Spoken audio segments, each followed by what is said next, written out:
Chosen one, when you arrive this month, the room performs a quiet correction as if gravity remembered its assignment. The chatter that was sprinting to be clever slows to a human walk. Eyes that were hunting a stage discover a seat. Even the light seems to give up trying to impress itself and simply illuminates what is already true. Your entry is not a trumpet, it is a settling. You do not dominate the scene, you deepen it. The signal you broadcast is older than language, an assurance whispered through breath, posture, and pace. There will be time enough for the truth, and nothing real will be rushed. People feel it in their shoulders before they notice it in their minds. What needed to land, lands. What needed to soften, softens. What needed to wait, finally waits. You carry stillness like a practiced craft, not a performance. Your spine stands in agreement with itself. Your steps tell the floor it can trust you. Your hands treat small objects, cups, pens, door handles, as if they had a memory, and that care becomes policy for the hour. This is not superstition, it is stewardship. Rooms copy what your attention blesses. A glass is set down without complaint. A door completes its task gently. A voice that was about to sharpen chooses precision instead. The feminine reads your climate at the speed of nerve and lets vigilance breathe. The masculine reads it as a standard and exchanges posture for purpose. This is what your sexual energy does when it has been taught to keep house. It warms without scorching, it invites without requisitioning, it clarifies without accusation. Your silence works because it is inhabited. You do not wield it to punish, you open it to host meaning. You leave one heartbeat between another's last word and your first, and in that small, expensive pause confessions, choose honesty over theater, anger trades a few decibels for a few facts, and humor remembers its assignment is relief rather than victory. The pause is not a tactic, it is proof you are not renting power from adrenaline. Power borrowed from panic charges interest. Power drawn from presence pays for itself and leaves change on the table.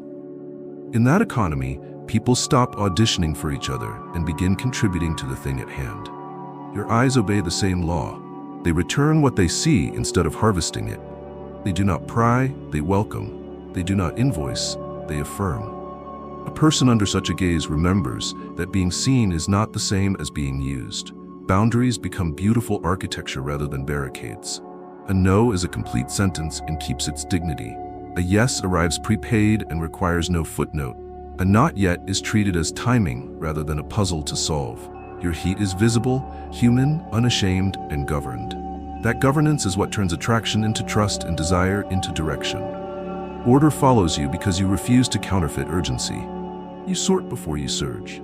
First, name what is actually happening. Then, weigh what matters. Then decide at the temperature people can bear. Then repair while the bruise is pale. Then bless what remains good. This sequence may not trend, but it lasts. Under it, drama loses oxygen and the useful work of the hour comes forward, modest and strong. You do not need to be right loudly, you need to be exact kindly. Exactness is not the enemy of compassion, it is its instrument. Keep close the unglamorous rituals that make this stillness real. Drink water so patience has substance. Breathe before you answer so your voice remains human when truth is heavy. Move your body so feelings keep traveling and never become tyrants. Sleep so your edge stays sharp enough to cut rope and dull enough not to cut people. Pray in plain speech so appetite remembers it is a guest, not a king. Close the night while tenderness still has breath so morning can walk in unstartled. None of this requires a stage. All of it builds a center of gravity that no stage can counterfeit. When you leave, you do not vanish. You release the room back to itself with a soft latch and one honest sentence. The proof of your stillness is in the morning that follows. Fewer refunds to issue to the soul, more courage available before lunch, decisions that do not require emergency speeches to stand. Nobody writes your name into the story of this mercy. They don't need to. The work is not to be remembered. The work is to make remembering oneself easier for everyone who was there. That is the center of stillness you are carrying, chosen one, felt before it is understood, trusted before it is described. Chosen one, gravity does not argue with objects.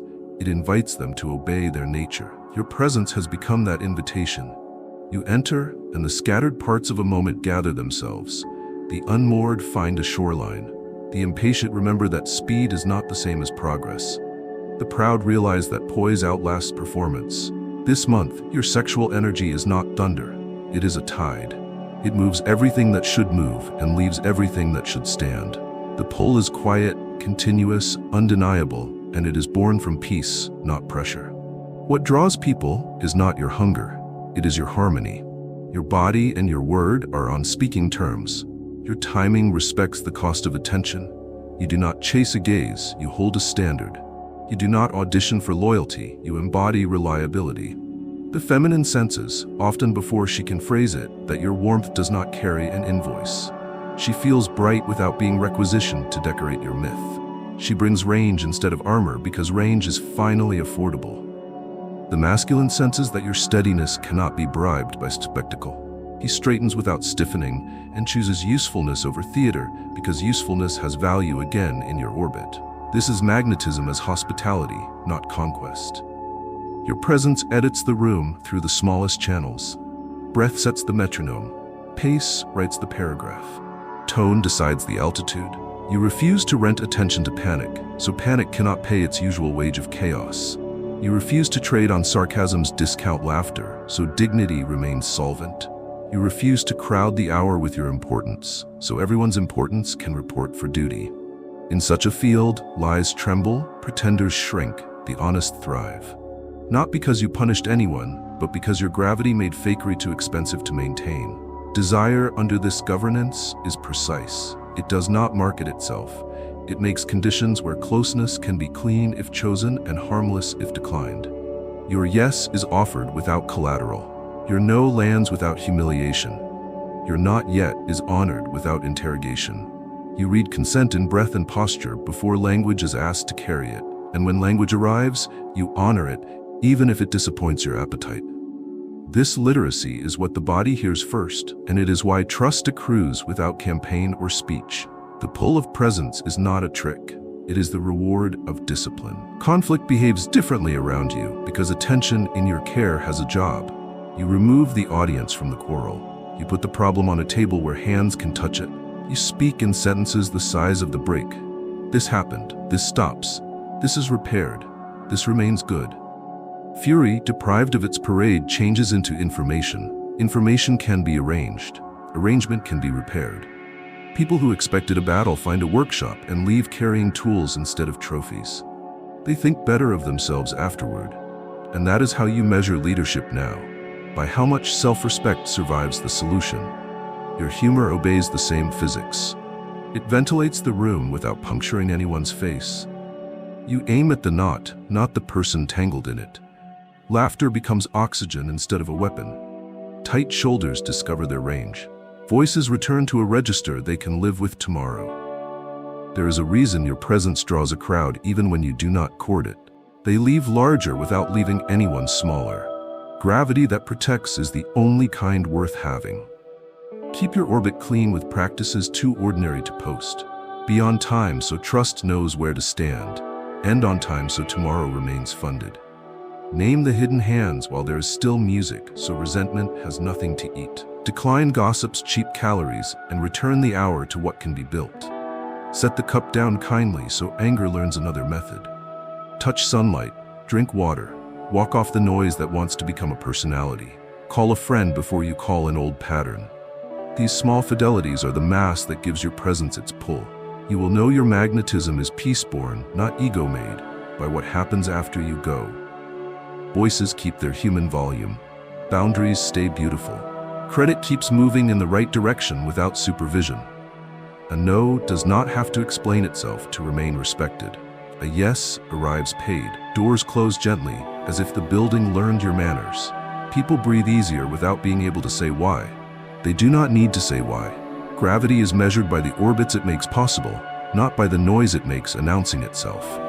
Walk on. Chosen one, carrying this pull that teaches rooms to be places again and people to be themselves without paying a tax. Chosen one, there is a kind of leadership that arrives without a badge and nevertheless redraws the room. It is the authority that does not request introductions or rehearse its posture. It stands in quiet agreement with itself, and everything living calibrates to that standard.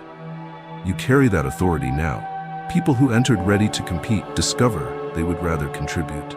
People who came to perform realize the script is heavy and the work is light, and they put the costume down. It is not a spell, it is a sequence.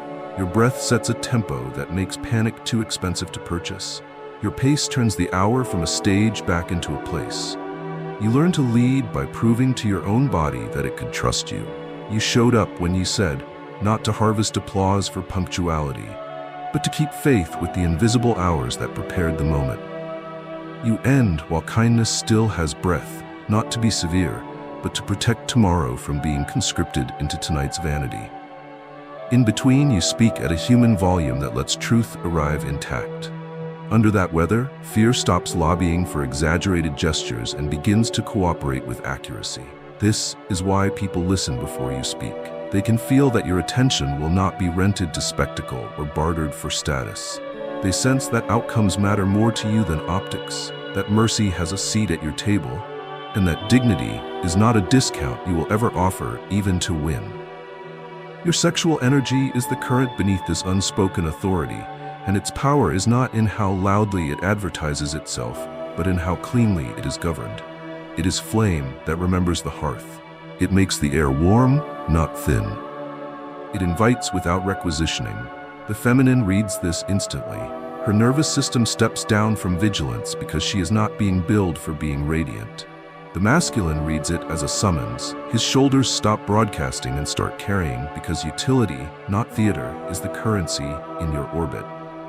You have curated a climate in which boundaries are not barricades but beautiful architecture, where a no remains elegant, a yes arrives paid, and a not yet is treated as timing rather than a puzzle to solve. In such a climate, people bring their range, not their armor. That is authority. You do not confuse noise with direction. When conflict appears in costume, you remove the audience first. You lay the problem flat on a table where hands can touch it. You speak in sentences the size of the break. This happened. This stops. This will be repaired. This remains good. Fury, deprived of its parade, changes into information. Information, properly placed, becomes solvable. You do not humiliate to establish control. You protect so that repair can work. Those who watch you discover that adulthood is not thunder but sequence, and they begin to practice that sequence even when you are not there. The room becomes sovereign again. That is the measure of unspoken authority. It makes other people's integrity easier to keep. Your eyes contribute to this governance without turning into instruments of capture. They return what they see instead of harvesting it. Under that look, egos unhook themselves from faces and rest. A person risks the second sentence where their real meaning lives. The comedian in the corner puts the blade away and remembers that humor's vocation is relief. The anxious manager of every quiet moment resigns, and silence becomes a porch instead of a cliff. Your gaze does not audition people for roles in your myth. It blesses them to arrive as themselves. Respect grows because safety has stopped being negotiated and started being assumed. Credit travels cleanly in your field. You speak the names of hidden hands while there is still music, not afterward when the lights are unkind. You decline the counterfeit wealth of hoarded praise and unspent apology. You let critique refine craft without renegotiating anyone's worth. This economy turns a team back into a place where people get to be fair. The loud become precise. The overlooked become dependable without debt. Resentment loses its appetite because you have fed justice on time. Even matter obeys your customs because your hands have taught it. A cup is set down as if the table could feel. A door closes like the house had nerves. Chairs return to where they belong. These small fidelities are not quaint. They are forensic evidence that you are not at war with the world. And people copy what matter remembers. Weeks later, a colleague will end a meeting while tenderness still has breath, and no one will be able to trace the lineage back to the way you closed the door softly last Tuesday. That is how invisible authority works. It leaves fewer refunds to issue to the soul and more courage available before lunch. Keep near the mundane vows that keep you near yourself. Water before opinion, so patience has substance. Breath before reply, so truth keeps a human voice. Movement before mood, so feeling stays in motion and never becomes a manager. Sleep before rescue, so help is not vanity. Prayer before performance so appetite remembers it as a guest. Protect the absent from being redesigned by rumor. Repair while the bruise is pale. End while the sweetness still holds. None of this is dramatic. All of it is durable. Chosen one, the room knows when a man like this is present. It knows even more when he leaves and the customs remain. Chosen one, desire without discipline is weather. Loud, impressive, unreliable. The desire you carry now is climate. Governed, generous, repeatable. It does not flood a room to prove it is powerful. It furnishes the room so power can work. You have separated voltage from volume. Your heat is visible and unapologetic, and it is also literate. It can read consent in breath and shoulders before language is tasked with carrying it. It can hear a boundary as beautiful architecture and not as opposition. It can bless a not yet without turning timing into a negotiation. This fluency is why people trust you in their bodies before their minds have time to approve. They are not negotiating safety. They are discovering it has already been provided. You train desire the way a craftsman trains a tool, by using it in service of meaning until it forgot how to perform for applause. You gave it a grammar, commas for breath, periods for rest, ellipses for wonder that is allowed to finish arriving. You refused to buy closeness on credit and call the payments passion. You stopped auditioning for intimacy and started arranging for it. The chairs are placed where consent is legible. The windows are open so air can do its oldest job. The clock is honored so endings can protect beginnings. In such a house, longing is not an arsonist, it is a welcomed guest with clear rules. Discipline began in the body because anything that never reaches the body is only rumor. You watered yourself before you opined so patience would have material to burn. You let breath pass through you twice before you replied so your tone would carry truth without breaking people. You moved so feelings would keep moving and never install themselves as tyrants. You slept to keep your edge sharp enough to cut rope and dull enough not to cut flesh. You ate in ways that did not borrow tomorrow's gentleness for tonight's indulgence. These are chores, not slogans. And because they are chores, they are available under pressure when slogans evaporate. Under discipline, courage changes shape. The brave thing is no longer escalation, it is proportion. The sharp thing is no longer a quip, it is a line drawn in ink that will not smudge. When the moment calls for no, you say it like a good fence, visible in daylight with a gate and a sign, no moat disguised as wisdom. When the moment calls for yes, it arrives paid in advance so no one owes you their soul to settle the bill. People leave your limits uninjured because your limits were designed to protect the house, not to win an argument about the door. Desire also learns to repair. When you miss, and you do, because you are human, you mend while the bruise is pale. You do not stage a theater of remorse to harvest sympathy. You do not outsource responsibility to the weather of the day. You say exactly what happened, what it cost, and what you will do to make it right. And then you do it. This is not penance, it is maintenance. Rooms with this habit stop bleeding time into resentment. Love with this habit stops spending courage on cleanup. The culture thickens into reliability, and reliability is what the heart means when it whispers safe. Your humor becomes part of the discipline rather than a leak. It ventilates the hour without puncturing anyone's dignity. It finds the knot and loosens it just enough to restore breath. Laughter paid for with a human face is too expensive in your economy. You keep the price of relief low by keeping the cost to people at zero. Softness thrives in that air. Strength does its best work there. Even children in the room feel it and become less frantic for attention because attention is no longer a scarce resource that must be stolen. Desire with discipline protects mornings. You leave nights while tenderness still has breath. You refuse the counterfeit richness of one more story, one more hour, one more victory lap that invoices the soul at dawn. You close the door softly, as if the house had nerves, and you bless what happened with one honest sentence instead of inflating it into a myth that will be heavy to carry later. People wake with their integrity unwrinkled. Decisions at breakfast do not need emergency speeches at noon. None of this will ever trend. All of it will endure. There will be invitations to trade stewardship for spectacle, to scale what is sacred until it becomes a brand, to turn your standard into a slogan and sell shortcuts to men who want results without rituals. Smile and decline. Keep the room small enough to love and large enough to matter. Share tools rather than angles. If pressed for a secret, give the only one worth giving. Water before opinion, breath before reply, movement before mood, sleep before rescue, truth at a human volume, repair while the bruise is pale, boundaries as architecture, endings on time, desire a guest in the house of your values. It will sound too ordinary to those who prefer fireworks to fire. Let them prefer. You keep the hearth.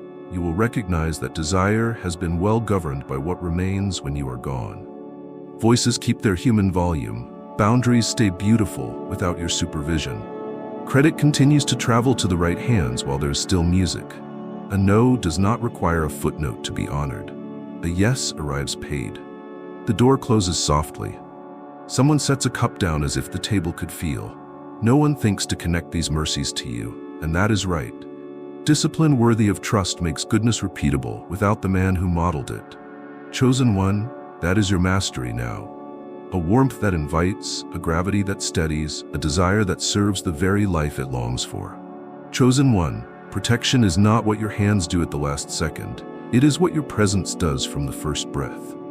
Before any door is locked, before any plan is drawn, before any boundary is spoken aloud, the room reads your weather and decides how brave it is allowed to be. This month, your weather is shelter. The small animals in every nervous system stop scanning the brush and begin to graze. Voices that were circling for safety land softly and tell the truth without asking permission. Even objects seem to remember their manners. The glass sits without complaint. The door closes as if the house had nerves. The chair returns to its place because you do not practice violence, even in small mechanics. People think protection is muscle. Your body has taught them that it is also a manner. You protect first with attention. You do not rent it to panic or sell it to spectacle. You spend it where care becomes contagious. You look at a person the way you set a cup down, deliberately, gently, as if they might remember the touch later and act accordingly.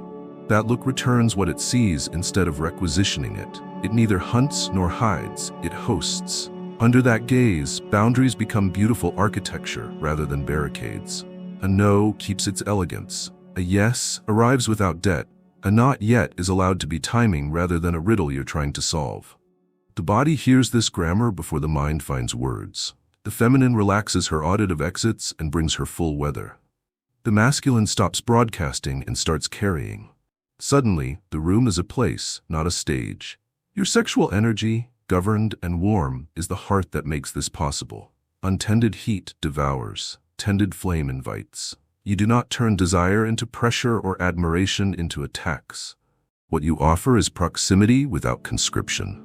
People feel it in the way you pace a conversation, the way you allow one heartbeat between their last word and your first, the way you let silence work as a craftsman rather than using it as a weapon. In that extra breath, anger trades volume for a few facts. Confession chooses honesty over theater. Humor remembers its vocation is relief rather than dominance. You rescue the hour not by seizing it, but by setting its temperature to human. Protection has a geometry. You widen the table when conflict tries to shrink the world to two enemies and a crowd. You remove the audience from the quarrel so dignity can find a chair. You lay the problem flat where hands can touch it and speak in sentences the size of the break. This happened. This stops. This will be repaired. This remains good. Fury deprived of its parade changes into information. Information, placed to purpose, becomes solvable. You neither humiliate nor retreat. You do the unglamorous work of making repair obvious and therefore possible. Later, when the room is calm, people will half remember that the turning point was simple and quiet. They will be right. Your humor defends too. It never purchases lightness with a human face. It aims at the knot in the moment and loosens it without tearing the rope. Laughter under your care returns breath to tired lungs, not status to the loudest mouth. The shy voice attempts a second sentence. The clever voice tries a true one. The child in the corner, measuring whether attention is safe to touch, finds that it is. You did not entertain them into relief. You allowed relief to become the room's natural state. That is protection as climate rather than event. You have become difficult to manipulate because your protection begins before you are praised and continues after you are ignored. Flattery cannot bribe a man who measures results by mornings that do not need to heal from the night. Provocation cannot conscript a man who refuses to spend attention at drama's prices. You leave while tenderness still has breath. You close the door like the house could feel. You send the one honest sentence that preserves memory without inflating myth. People wake without refunds to issue to their conscience. Their kindness survives into noon. No one attributes this economy to you out loud. They do not have to. The proof of protection is what remains uninjured. There are hours that require the line in ink that will not smudge. You draw it without theater. You say, that ends here, and it does.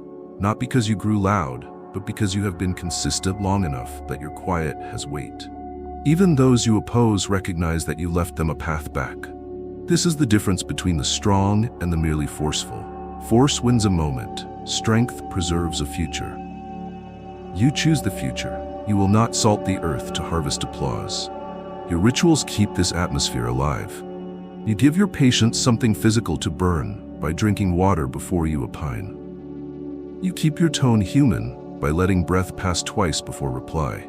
You deny emotion the chance to become a tyrant by moving your body daily. You keep your edge from turning into a blade by sleeping enough to respect tomorrow. You keep appetite in its right chair by praying in plain language, reminding it that it is a guest, not a king. You name the hidden hands while there is still music, so justice remains fed. You repair while the bruise is pale, so resentment goes hungry. None of this trends. All of it lasts. In your orbit, the metrics of safety change. People do not become smaller to be safe, they become more themselves. Women are not asked to trade radiance for protection. Men are not asked to trade tenderness for worth. Children are not taught that attention is earned by injury. You do not enforce this with announcements. You host it with habits. The room learns and, in time, remembers.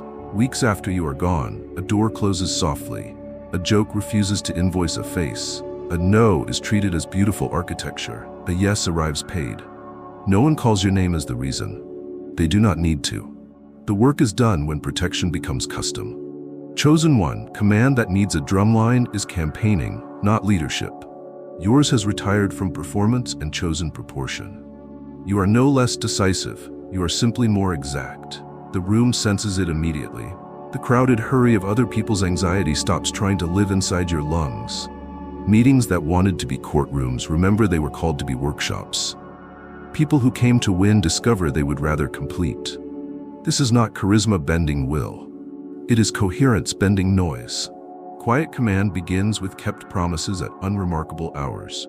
You arrive when you said, because you honored all the small minutes that conspired to bring you here. You end while kindness still has breath, because you will not fund a moment with debt from tomorrow. Between those bookends, you let truth travel at a walk. The beat you leave between another's last word and your first is not a tactic. It is trust. Trust that the wiser sentence is on its way. Trust that anger can choose information over eruption. Trust that wonder can finish forming without being dragged out by impatience. Under that cadence, the room grows intelligent. Accuracy becomes affordable. Courage stops needing adrenaline to feel real. Your sexual energy is the current under this command, and its governance is why people trust you without being told to. Heat is visible, human, unapologetic, and obedient to purpose. You do not audition with desire. You arrange with it. Consent is the language, timing is the tempo, dignity is the law. The feminine recognizes that her no will be blessed, her yes will arrive paid, and her not yet will not be cross-examined. The masculine recognizes that spectacle cannot buy your attention, so substance must.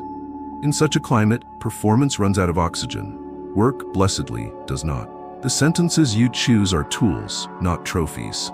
You name what happened instead of rehearsing how it made you look. You decide at a volume humans can live with tomorrow. You keep mercy at the table so repair remains an option larger than punishment. When correction is required, you address behavior without redesigning identity. When praise is due, you deliver it while there is still music. Credit travels to hidden hands before resentment grows teeth. Blame, when it must, is taken up with responsibility rather than outsourced to the weather. This economy teaches a culture to prefer fairness over flash. The loud become precise. The invisible become dependable without debt. Your command edits space with small, relentless courtesies. You angle your stance so crowded paths widen. You pass a plate as if ceramic has a memory. You set down a tool like it could tell the story later. Matter learns from you. People learn from matter. If objects deserve gentleness, so do disagreements. If doors can close softly, so can narratives. If chairs can return to place, so can tempers. The room becomes less theatrical and more usable. Usefulness is the kindest form of power. When conflict comes dressed as urgency, you lower the price of attention until drama cannot afford it. You close the theater and open the table. You keep the exits called winning and sulking unromantic. The 4-beat grammar returns. This happened. This stops. This is repaired. This remains good. The outcome is not an audience satisfied by blood. It is a team relieved by clarity. They will not sing about it.